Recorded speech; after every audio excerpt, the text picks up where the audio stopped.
Welcome back to Resistance Chicks. We are your hosts, Leah and Michelle. Today is the 31st of May. My hat matches your shirt. We're kind of in a little bit matchy. We did that on purpose. So here's the thing. I want to thank everybody that helped to tweet out and Facebook and everything, because we lost our Resistance Chicks channel today and got it back. We were censored. We were told that we were spam and fake news, essentially. And it's back thanks to you guys. We had so many people backing and supporting us, and so we feel the love. Thank you so much, you guys. It was unreal how you guys came out to help us. So. Exactly. But in the meantime, while our Resistance Chicks channel was down, there was another devastating car bomb in Afghanistan, killing... Well, it's over 80 at this point. Like several hundred. 400 people injured. I'm going to take you to the Fox News report, and then we're going to kind of break it down for you. Remember, this is the season of Ramadan. It's a season of fasting and prayer for Muslims. Right. And you would think that it would be a great time of reflection and peace. But for those extremists, right, it's not. Just in the last few minutes or so, Afghan officials now saying the death toll is up to 90 people and more than 400 injured in this blast. And they're warning these numbers could still increase even further over the course of the next day or so. This was a massive bomb just outside the main diplomatic area in downtown Kabul. This is an area that anyone who spent any time in Kabul has... I wanted to point out, this was an attack on civilians and the Western embassies. There were BBC journalists who were killed and injured. And so you've got it was right outside the German embassy. So this was an attack on anybody associated with Western seen or gone through pretty regularly. The crater from the size of this blast was 13 feet deep in a concrete road area. I mean, this was a big area where a lot of trucks go through. This was a main road, and the crater was still 13 feet deep. The blast was felt and did damage more than a mile away across all of Kabul. There were injuries and significant damage, not only to the German embassy and the Turkish embassy in that area, but also to a local television station that was right there. Now, neither ISIS nor the Taliban have claimed credit or responsibility for this attack. The Taliban actually have even condemned it, saying that there was civilians in the area, but ISAF and international officials are looking at both of those groups because they've carried out this type of attack previously in Kabul and really across the country. But the real concern is, how did this vehicle, this large tanker truck full of explosives, get into the middle of the diplomatic area? There was a checkpoint there, but this vehicle had to get through multiple checkpoints to get there. And it really does suggest, once again, that the Afghan security forces are not up to the task of protecting not only the diplomatic area, but the larger city of Kabul and really across the country. This is what the White House is struggling with right now. There are talks about sending more U.S. troops. The Pentagon is pushing to send roughly 5,000 or so more U.S. troops into Afghanistan. The White House is weighing this offer, this contemplation about expanding the U.S. presence in Afghanistan once again, but there are obviously real reservations. What will these U.S. troops do if they're there? And what type of impact would they have on the battlefield against the Taliban in the first place? And would we see a significant increase in U.S. casualties there if the U.S. and the Pentagon do send additional troops there? That's the real... So we are going to cover our take on being in Afghanistan in a second, but I want to continue with this specific attack. Kabul attack, BBC workers among victims in Afghanistan suicide bombing. The driver of BBC team confirmed dead and 4 journalists injured. Corporation confirms in one of the biggest attacks ever seen in Kabul. 4 BBC workers and their Afghan driver were caught up in the suicide bombing outside of the German embassy in Kabul. The corporation has said the driver killed in Wednesday's attack was named as Mohammed Nazir, a father in his late 30s who had worked for the BBC for more than 4 years. Is that his picture?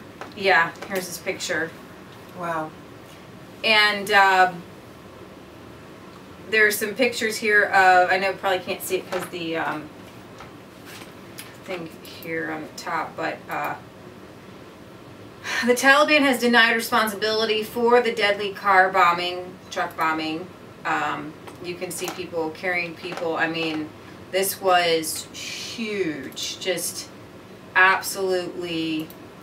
Once again, though, it must be, we have to address the elephant in the room, and that is this.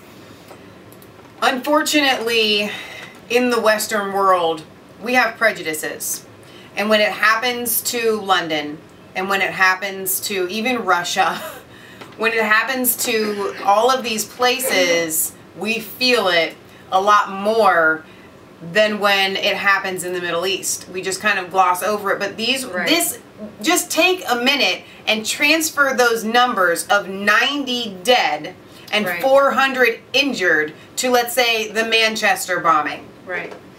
And it kind of brings it to light a little bit more. Most of the victims in the Kabul bombing appear to be civilians on their way to work during the morning rush hour. Here's another map where you can see the Turkish embassy, the Iranian embassy, the German embassy. So there's the British embassy, Iran, Turkish, Indonesian. And this is where the blast was. Right. Now this was interesting. The Afghans blame the Haqqani and Pakistan. So I guess the Afghans would probably know best who actually is their enemy. And if the Taliban is saying, we don't do this, we're fighting the U.S. troops, we're fighting the West, we don't want to kill our own people, you would think that they would claim this. Right. And so Afghan intelligence officials have blamed Taliban-affiliated militants with the help of Pakistani security services for a truck bombing in Kabul that killed 90 people. Up to 400 others were injured when the suicide attacker drove into the capital's diplomatic quarter. The blast left a 16 feet, while the other guy said 13, so a giant crater. Yeah, big. Right. And then many of them were women and children. So all the embassies around there, China, Turkey, France, India, and Japan, also reported damage. More than 50 cars were destroyed or damaged in the area. The Afghan Intelligence Service, NDS, said early findings show the Afghan Haqqani militant network, with the assistance of the Pakistan Intelligence Service, ISI, carried out the attack. In a statement, the NDS said, these terrorists once again prove they don't represent any religion and they only carry out such coward attacks to please their Pakistani masters, which is against all Islamic and human rights principles. The Haqqani group is fighting U.S.-led NATO forces and the Afghan government. So I think I probably misspoke there, so forgive me. So they are blaming, I guess it's a Taliban-ish. Like, the problem is that these how do you label them all? Right. It's a group of guys. and we're fortunate sometimes that we can call ISIS is new. Right. ISIS is new. Is ISIL and ISIS before it was Al Qaeda. Right. You know, you've got Al Nusra. You've got all these different terror cells, these militant groups, and it's great when you can put a face to it or a name to it. Right? Who is the enemy? And it feels so reminiscent of Vietnam. It's sickening. It's twisting to your stomach. Well, my take on it is this. We have gone into so many countries. We always bring you guys the 7 countries in 5 years that they have this agenda, right, to overthrow powers and governments and things like that. We have done so much, and this includes the UK.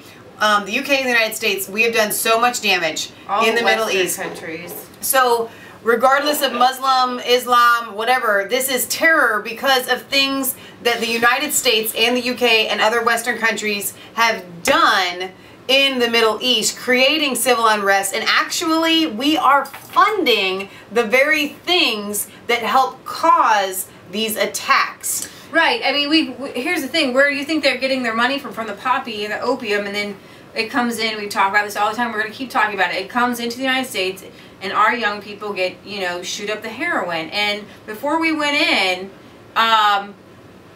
the poppy, I want to say, I don't know off the top of my head the percentages, but I know right now it's about 90 to almost 100% of opium for heroin is coming from Afghanistan.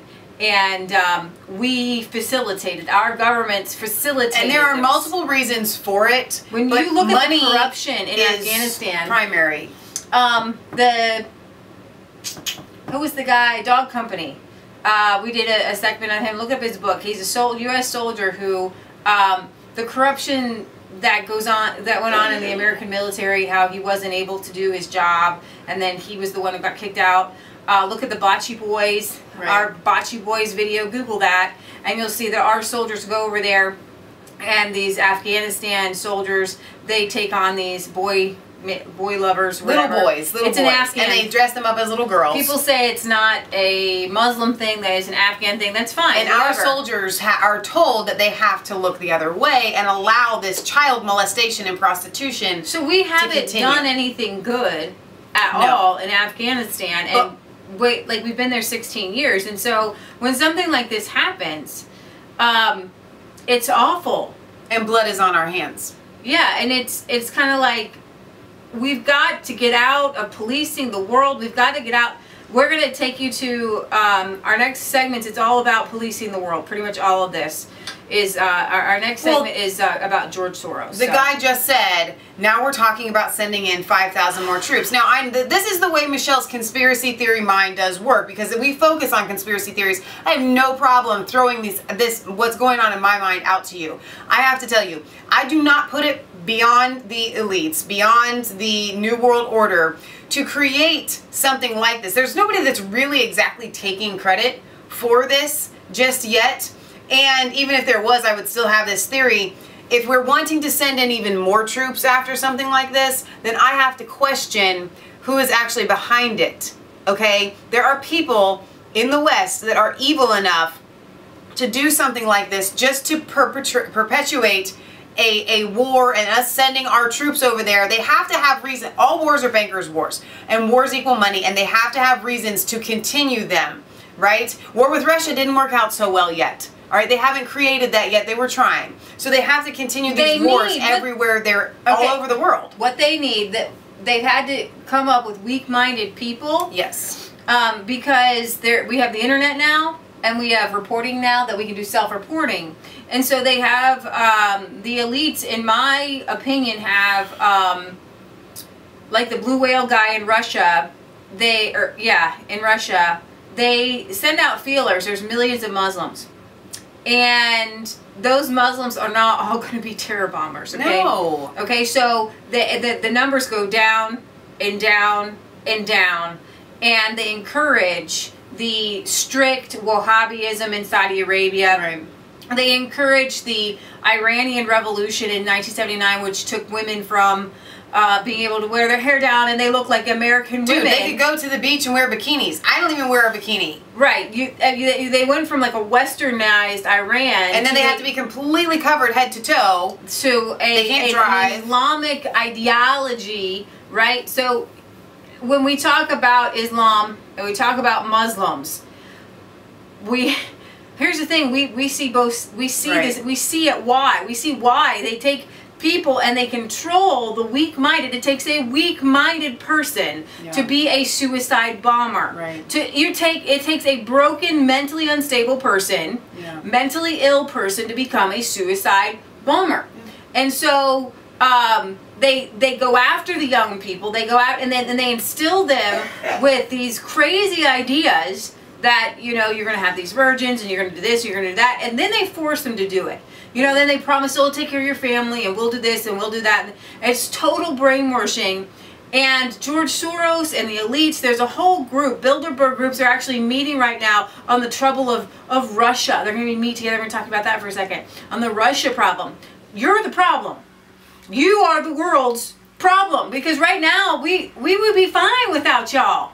Most people just want to get along. Right. Okay? And here's another thing. Even the communist ideologies and all these things, you can trace them back to elites. Right. We need to wrap this up. But lastly, I want to say this. Unfortunately, wars, when we have, it's kind of like watching your siblings fight and you can't do anything about it, or whatever, however you want to say it. There are going to be factions in the Middle East that fight each other. We can't do anything about that. It's not our job to step in and fix it. Okay, so everybody keeps asking the question, why are we going over there? Why are we trying to police the world? Guys, it's deeper than that. We're not trying to police the world. That's a cover.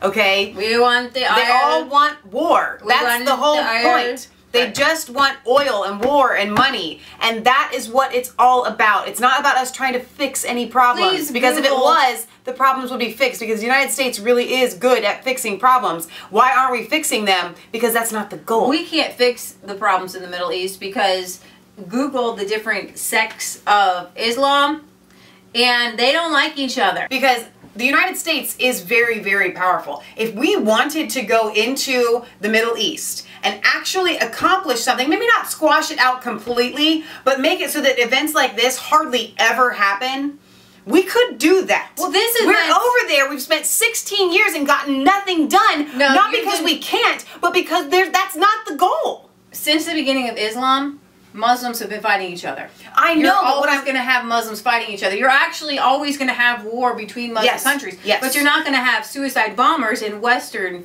What has happened right now? Western. So you weren't disagreeing with me.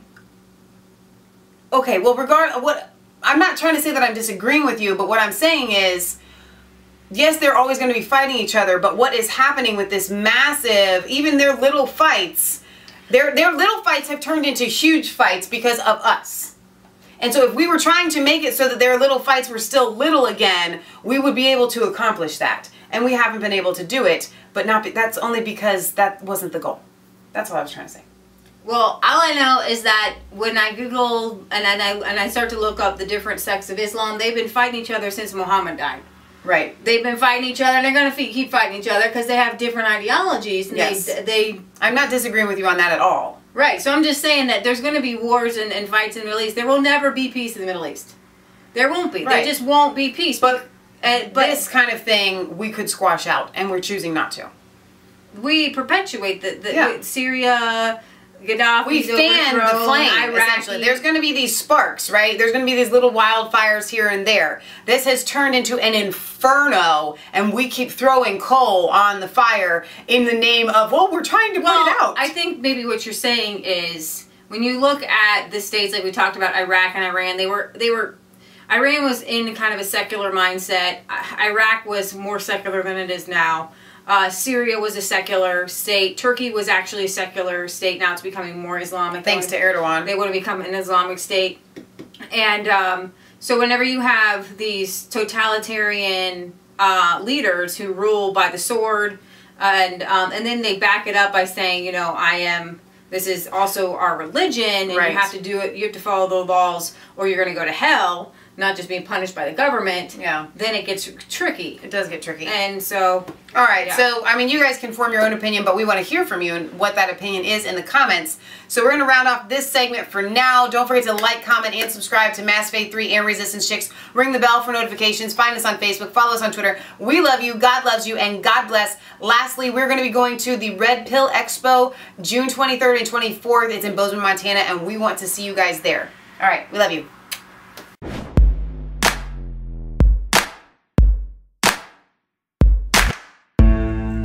Cold, all alone, no place for home, every day, so afraid, but you called me.